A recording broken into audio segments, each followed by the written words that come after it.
A trip to the Elite Eight is on the line. USC's fan base up on its feet, trying to rally behind their team. And now Kansas State's going to take a timeout. Jeff Mittie wanted Serena Sundell to do something in motion there, and she did not. So Kansas State will take the timeout. The combined points, 35 of them, also very efficient. They've made big plays at big moments as well when USC has needed it. If you were going to say, well, how's USC going to navigate into the Elite Eight without Juju Watkins? You would have said, well, Kiki Iriafen is going to have to drop 25 plus and have a big game. Well, no. She's 3 for 13, has 7 points. Has been great defensively, but it's been Howell and it's been Kennedy Smith on the offensive end. Meanwhile, here's Kansas State now with just one timeout remaining. Got the switch they wanted for Sundell on the post. Can she take the freshman heckle? She can. There you go. 2-point game. 22 for Sundell.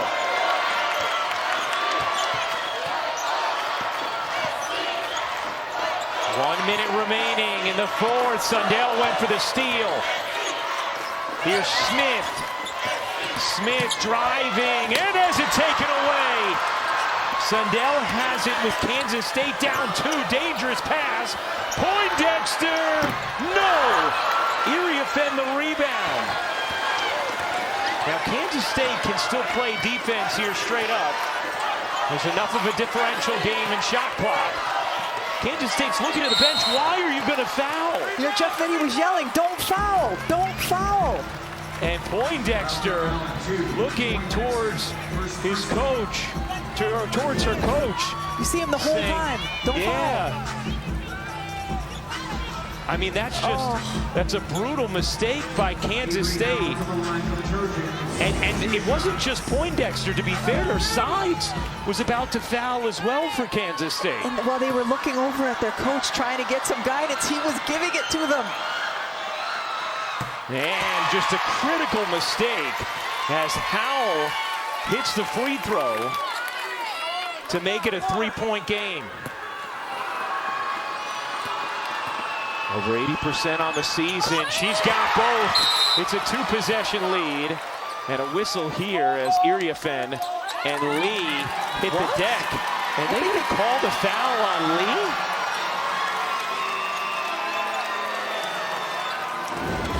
Let's see.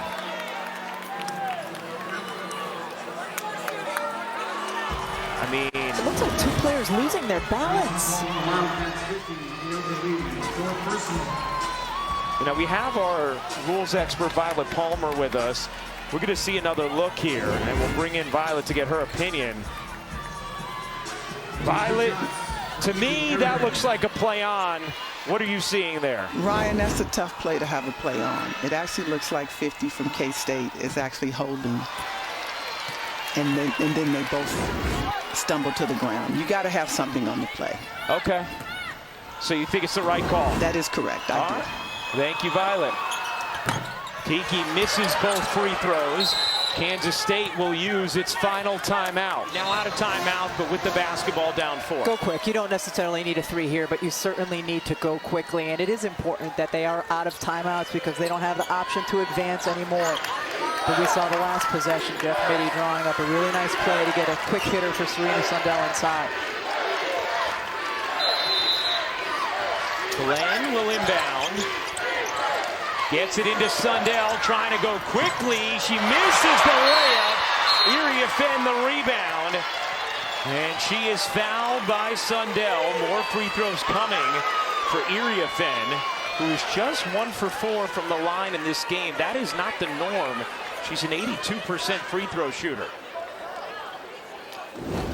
Sundell gets a good look at it, but has to double clutch because Akinwafo was right there.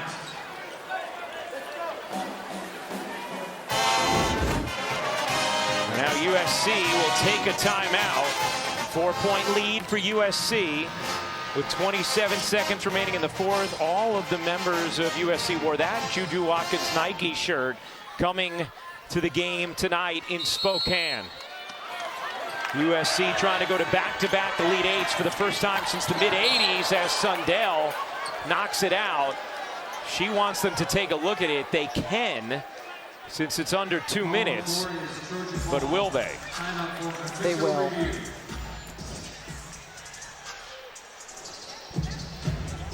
Ruling on the floor is gold basketball. The out-of-bounds play is under review.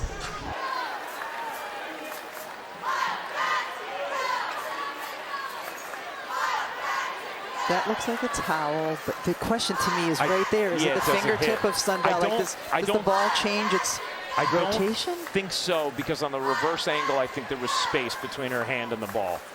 But on that angle, it looks like could be. I want the little machine where I can go back frame by frame. Look like Tom Hanks trying to land the lunar module. Or like, what's the golf video game? Golden Tee? Yeah. The ruling on the floor is the call is reversed. It is Kansas State ball.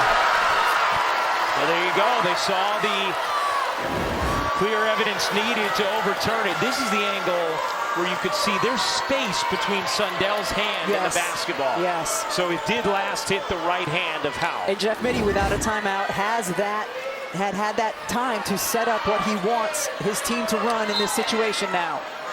So the door is open now for Kansas State. They're a very capable three-point shooting team as well. Don't necessarily need one yet. They're just 5 for 15 tonight, but amongst the nation's best. Sundell on the move, fading, can't hit. Lee the rebound, out to Glenn. 18 seconds to go. Sides looking for space. Can't find it. The runner is off. Loose ball. Peckle has it. So does USC. 8 seconds to go. And the Trojans on the brink.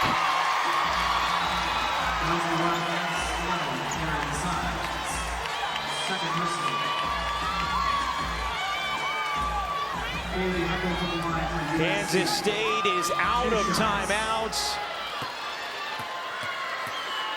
Peckle sinks the free throw.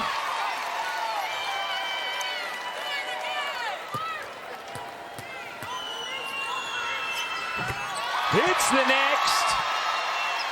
8 seconds remaining. USC by 6.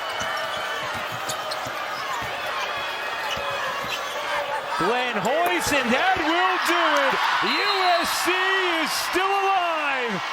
Headed back to the Elite Eight for a rematch with Connecticut.